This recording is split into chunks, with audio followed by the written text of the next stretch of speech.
Hello बच्चों, आप सभी का स्वागत है आपके अपने YouTube चैनल सक्सेसफुल व्यूअर्स में। और बच्चों, आज की इस क्लास में हम 10th क्लास के सब्जेक्ट साइंस के चैप्टर नंबर 10 प्रकाश, परावर्तन तथा अपवर्तन के विषय में अध्ययन करेंगे। बच्चों, जैसा कि आप सभी प्रकाश के विषय में थोड़ा बहुत जानते हैं, आपने अपने घरों में तथा अपने वातावरण में चारों ओर आपने प्रकाश देखा होगा। लेकिन बच्चों, प्रकाश होता क्या है? बच्चों, प्रकाश वह ऊर्जा है जिसके द्वारा हम वस्तुओं को देख सकते हैं, राइट। अब बच्चों, हम बात करेंगे प्रकाश के गुणों की कि प्रकाश के कौन कौन से गुण होते हैं। बच्चों, सबसे पहले देखिए, प्रकाश सरल रेखा में गति करता है। बच्चों, प्रकाश की किरण हमेशा सीधी रेखाओं में ही गति करती है। सेकंड पॉइंट देखो उसका, प्रकाश विद्युत चुंबकीय तरंग है, इसीलिए इसे संचरण के लिए माध्यम की आवश्यकता नहीं होती। बच्चों, जैसे कि इसमें बताया कि प्रकाश विद्युत चुंबकीय तरंग होती है, तो बच्चों इसको अपने संचरण के लिए किसी भी माध्यम की आवश्यकता नहीं होती, अर्थात इसको किसी भी मीडियम की ज़रूरत नहीं होती अपने चलन के लिए। जैसे कि बच्चों, प्रकाश हमारे एनवायरनमेंट में, हमारे वातावरण में वायु की उपस्थिति में संचरण करता है, उसी प्रकार बच्चों जहाँ पर वायु नहीं होती, जैसे निर्वात या फिर स्पेस में, ये प्रकाश संचरण कर सकता है, क्योंकि इसको किसी माध्यम की आवश्यकता संचरण के लिए नहीं होती। ठीक है बच्चों।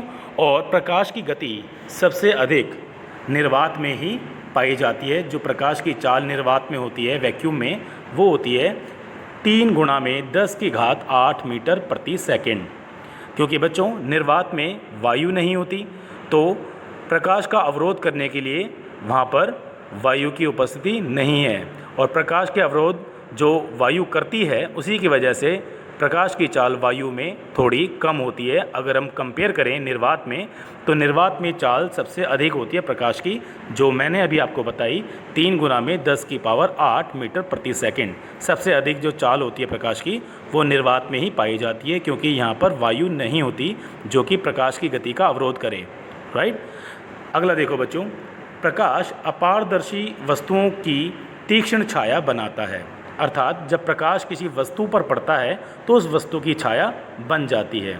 ठीक है, चलिए बच्चों अब आगे चलते हैं। आगे आपको बच्चों दिया हुआ है प्रकाश का परावर्तन। अब आपको प्रकाश के परावर्तन के बारे में हम बताएंगे तथा इसकी डेफिनेशन, इसकी परिभाषा भी हम आपको बताएंगे। बच्चों, उच्च कोटि की पॉलिश की हुई किसी भी पृष्ठ पर जैसे कि दर्पण, जब दर्पण पर कोई प्रकाश की किरण पड़ती है, तो प्रकाश की किरण दर्पण पर पड़ने के पश्चात दोबारा उसी माध्यम में चली जाती है, बाउंस बैक कर जाती है। अर्थात यदि यह एक दर्पण है, मान लीजिए दर्पण है, और दर्पण की चमकदार सतह ऊपर की तरफ है, जब बच्चों प्रकाश की कोई किरण इस दर्पण पर पड़ती है, तो दर्पण से टकराने के बाद दोबारा उसी माध्यम में बाउंस बैक कर जाती है, दोबारा उसी माध्यम में चली जाती है जिस माध्यम से प्रकाश की किरण आई थी। तो दर्पण से टकराने के बाद वो प्रकाश की किरण परावर्तित होकर दोबारा उसी माध्यम में चली जाती है, और इसी को बच्चों कहते हैं प्रकाश का परावर्तन। तो बच्चों, प्रकाश के परावर्तन के यहाँ पर 2 नियम आपको बताए हुए हैं, जो कि बहुत इंपॉर्टेंट हैं और परीक्षा में बहुत बार पूछे भी जाते हैं। जैसे बच्चों, पहला है आपतन कोण परावर्तन कोण के बराबर होता है। अब बच्चों इसके बारे में अब हम जानकारी बहुत अच्छे से जुटाएंगे और इसको प्रयास करेंगे आपको समझाने का। ये देखिए बच्चों, ये डायग्राम बच्चों आपको दिखाया हुआ है, इस डायग्राम को बड़े ध्यान से आपको देखना है। देखिए बच्चों, ये सरफेस जो नीचे वाली दिखाई हुई है, ये है दर्पण, और दर्पण की चमकदार सतह बच्चों ऊपर की तरफ है यहाँ पर। ठीक है, जब कोई आपतित किरण, प्रकाश की कोई आपतित किरण, जो प्रकाश की किरण दर्पण पर आ रही है उसे बोलते हैं आपतित किरण, और दर्पण से टकराने के बाद आपतित किरण परावर्तित किरण में बदल जाती है और दोबारा उसी माध्यम में चली जाती है, राइट। और बच्चों यहाँ पर एक चीज़ और दिखाई हुई है, जो ये दर्पण की सतह है, इसका 90 डिग्री एंगल अभिलंब, उसे बोलते हैं अभिलंब, जो 90 डिग्री का एंगल बनाती है उस सतह के साथ। तो बच्चों, जो आपतित किरण आ रही है वो उस अभिलंब के साथ जो कोण बनाती है आई, उसे बोलते हैं आपतन कोण। और इस दर्पण पर टकराने के बाद जो परावर्तित किरण चली जाती है, वो परावर्तित किरण इसी अभिलंब के साथ एक और एंगल बना रही होती है, वो होता है आर, जिसे बोलते हैं परावर्तन कोण। तो बच्चों यही बात इसमें बताई गई थी कि आपतन कोण तथा परावर्तन कोण ये दोनों हमेशा बराबर होते हैं। ये एंगल आई और एंगल आर हमेशा बराबर होते हैं। ठीक है, अब बच्चों इसको ना थोड़ा और डिटेल में देखेंगे। देखिए इस डायग्राम को आप देखिए बच्चों, इसमें क्या दिखाया हुआ है, इंसिडेंट रे और रिफ्लेक्टेड रे। बच्चों इंसिडेंट रे को ही आपतित किरण कहा जाता है और रिफ्लेक्टेड रे को कहा जाता है परावर्तित किरण। और ये सतह है, ये है दर्पण की सतह जिस पर आपतित किरण पड़ रही है और इस P बिंदु पर टकराने के बाद परावर्तित किरण में परिवर्तित होकर चली जाती है। और ये नॉर्मल जो दिखाया हुआ है इसी को बच्चों बोला जाता है अभिलंब। और अभिलंब के साथ ये आपतित किरण एंगल आई बनाती है और ये परावर्तित किरण इसी नॉर्मल के साथ एंगल आर बनाती है और एंगल आई हमेशा एंगल आर के बराबर होता है। राइट, तो ये डायग्राम बच्चों आपको बहुत अच्छे से समझ में आ गया होगा, ऐसी मैं आपसे आशा करता हूँ। चलिए बच्चों इस प्रकाश के परावर्तन का दूसरा नियम देखते हैं। बच्चों आपतित किरण, ये जो आपतित किरण है और परावर्तित किरण, ठीक है, आपतन बिंदु, ये आपतन बिंदु जो कि अभिलंब है, आपतन कोण तथा परावर्तन कोण, ये सभी बच्चों एक ही तल में होते हैं। अब मैं आपको समझाता हूँ एक ही तल का मतलब क्या है। बच्चों जो आपकी मोबाइल की स्क्रीन है, जो आपके लैपटॉप या टैबलेट की जो स्क्रीन है, ये एक तल की भांति होती है। ये एक तल है, एक सरफेस है। इसी सरफेस पे यदि बच्चों मैं एक दर्पण की एक सतह बना दूं जिसके ऊपर आपतित किरण आ रही है और टकरा के परावर्तित किरण में परिवर्तित हो रही है, इसी पर बच्चों मैं अभिलंब भी बना दूं जो 90 डिग्री का है और यहाँ पर मैं आपतन कोण और परावर्तन कोण दोनों बना दूं, तो ये सभी चीज़ें बच्चों एक ही तल में हो रही हैं, मतलब एक ही सरफेस पर हो रही हैं। ठीक है, इसी को बोला जाता है बच्चों प्रकाश के परावर्तन का दूसरा नियम कि आपतित किरण, परावर्तित किरण और दर्पण का जो आपतन बिंदु है और वो जो अभिलंब है वो सभी एक ही तल में होते हैं, उपस्थित होते हैं। ठीक है बच्चों, तो ये चीज़ आपको क्लियर यहाँ पर कर दी गई है। राइट, अब अगला है बच्चों प्रतिबिंब। प्रतिबिंब बच्चों वहाँ बनता है जहाँ पर जिस बिंदु पर कम से कम दो परावर्तित किरणें आपस में प्रतिच्छेद करती हैं या फिर प्रतिच्छेदित होती प्रतीत होती हैं। बच्चों अब इसके लिए भी मैं एक डायग्राम आपको दिखाऊंगा जिसके वजह से आप ये प्रतिबिंब बनता कैसे है ये आप अच्छे से समझ पाओगे। ये देखिए बच्चों, यहाँ पर बच्चों वास्तविक प्रतिबिंब और आभासी प्रतिबिंब भी बताया हुआ है, लेकिन इसके बारे में बाद में जानेंगे।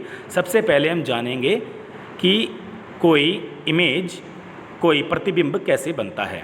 यहाँ देखिए बच्चों, इस डायग्राम को देखिए, ये है एक समतल दर्पण।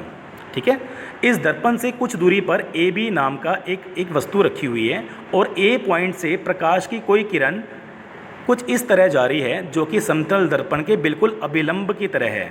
तो अभिलंब के साथ ये जो आपतित किरण है ये 0 डिग्री बना रही है एंगल, तो 0 डिग्री बनाते हुए यह किरण वापस भी चली जाएगी, क्योंकि जिस प्रकार आपतित किरण अभिलंब के साथ कोई एंगल बना के आती है उसी एंगल के साथ वो परावर्तित किरण में बदलकर उसी एंगल से वापस चली जाती है। ठीक है बच्चों, अब इसी ए पॉइंट से कोई दूसरी प्रकाश की किरण जो कि इस बिंदु पर पड़ रही है और अभिलंब के साथ आई डिग्री एंगल बना रही है, तो अभिलंब के साथ वो आर डिग्री एंगल बनाते हुए चली जाएगी और ये रहा अभिलंब।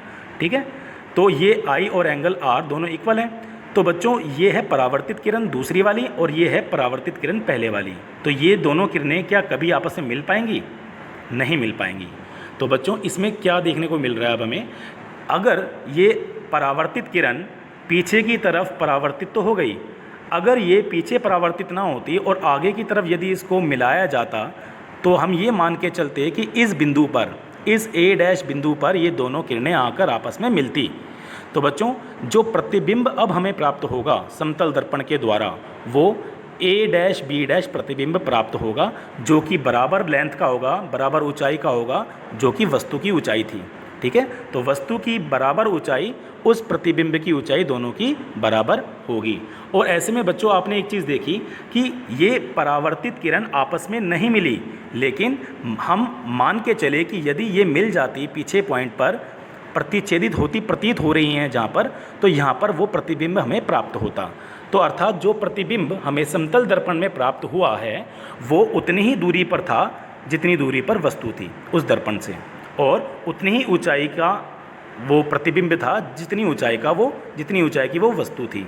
ठीक है, तो प्रतिबिंब का आकार और वस्तु का आकार बराबर होता है, और वस्तु की उस समतल दर्पण से जितनी दूरी है उस प्रतिबिंब की भी दूरी उतनी ही होगी। लेकिन बच्चों यह प्रतिबिंब आभासी होता है, ना कि वास्तविक। अब मैं आपको बताता हूँ क्यों। देखो बच्चों, वास्तविक प्रतिबिंब कब बनता है? यह प्रतिबिंब तब बनता है जब प्रकाश की किरणें या प्रकाश की परावर्तित किरणें वास्तव में प्रतिच्छेदित होती। लेकिन बच्चों आभासी प्रतिबिंब कब बन रहा है?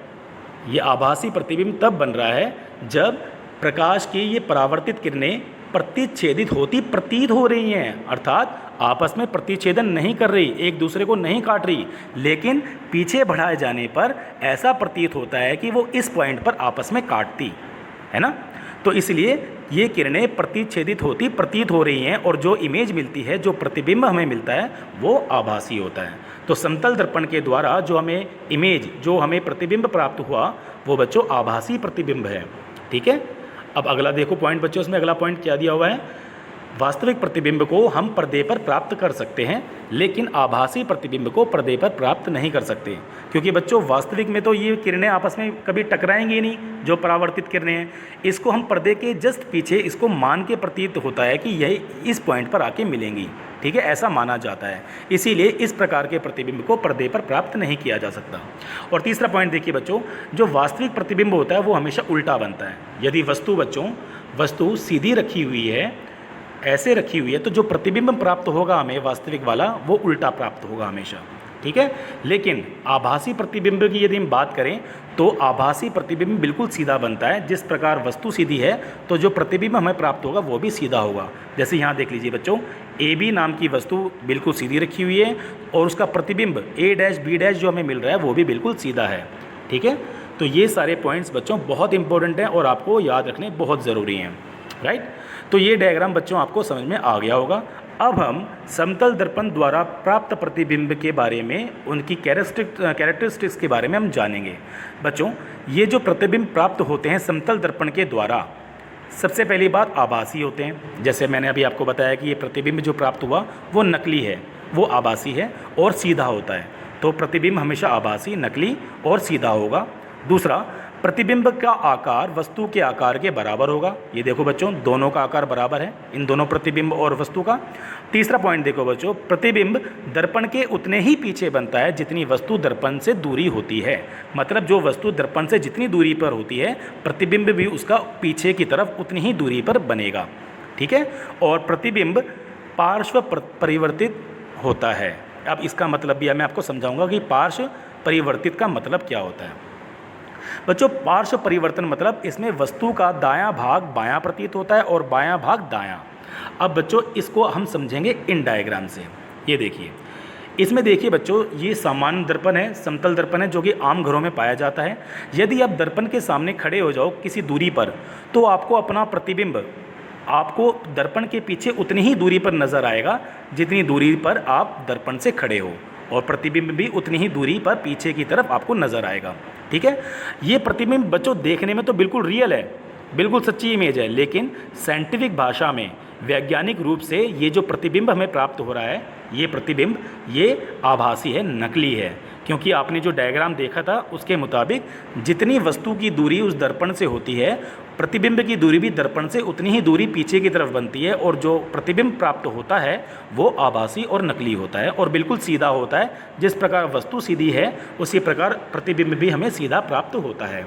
राइट, अच्छा इसमें एक चीज़ और है बच्चों, जो आपका दायां हाथ है वो प्रतिबिंब में ऐसा नज़र आएगा कि जैसे वो लेफ्ट हैंड हो, और जो आपका लेफ्ट हैंड है प्रतिबिंब में ऐसा नज़र आएगा जैसे कि वो राइट हैंड है। ठीक है, इसी को बच्चों कहते हैं पार्श्व परिवर्तन, और इसको हम जानेंगे एक और एग्जाम्पल से, जो कि डायग्राम मैं आपको दिखा रहा हूँ। यदि एक प्लेन मिरर, एक दर्पण के सामने, समतल दर्पण के सामने कोई अल्फ़ाबेट F हमने रख दिया, किसी कागज़ पर F लिख के आप दर्पण के सामने लेके जाओ, तो जो उसकी इमेज, जो प्रतिबिंब आपको दिखेगा वो कुछ इस प्रकार का दिखेगा। होगा तो बिल्कुल सीधा, जिस प्रकार ये सीधा है वैसे भी ये भी सीधा है, लेकिन पार्श्व परिवर्तन हो जाएगा, इसका दायां भाग इसका बायां बन जाएगा और इसका बायां भाग इसका दायां बन जाएगा और इमेज हमें पार्श्व परिवर्तित नज़र आएगी, लेटरली इन्वर्टेड हमें नज़र आएगी, राइट। तो बच्चों ये जो कंसेप्ट है आज के इस क्लास का, ये सारा कंसेप्ट मुझे लगता है बच्चों आपको इजीली समझ में आ गया होगा। और बच्चों जिस प्रकार आप हमेशा से मेरी वीडियो को देखकर मेहनत करते हो, मैं आपसे उम्मीद करता हूँ कि आज के कंटेंट को भी आपने बहुत अच्छे से देखा होगा और समझने का प्रयास किया होगा। बच्चों इनकी बार बार आपको प्रैक्टिस करनी है, लिख लिख के प्रैक्टिस करनी है। और क्या क्या मेन पॉइंट थे इसके आप दोबारा देख लीजिए। प्रकाश के गुणों के बारे में आपको याद रखना है बच्चों, प्रकाश का परावर्तन क्या होता है, उसके 2 नियम कौन से हैं, और कोई भी प्रकाश की किरण किस प्रकार दर्पण पर पड़ती है और किस प्रकार परावर्तित किरण में बदल जाती है, और आपतन कोण और परावर्तन कोण क्या होता है और वो दोनों हमेशा बराबर होते हैं, प्रतिबिंब कैसे मिलता है बच्चों ये भी हमने जाना। और उसके बाद ये जो मैंने डायग्राम आपको दिखाया है इसमें आपतित किरण, परावर्तित किरण, अभिलंब, आपतन कोण, परावर्तन कोण और कोई सतह, ये सब मैं आपको बता चुका हूँ। और इसके बाद मैंने बच्चों आपको बताया कि वास्तविक प्रतिबिंब और आभासी प्रतिबिंब में क्या अंतर होता है, ये बहुत इंपॉर्टेंट है। समतल दर्पण द्वारा प्राप्त प्रतिबिंब कैसे होता है ये भी मैंने आपको बता दिया बच्चों। इसके कैरेक्टरिस्टिक मैंने आपको बता दिए और पार्श्व परिवर्तन भी आपको मैंने बता दिया कि पार्श्व परिवर्तन का अर्थ क्या होता है, और वो भी बच्चों आपको इन डायग्राम्स को दिखाने के बाद आपको ये ईजिली समझ में आ गया होगा।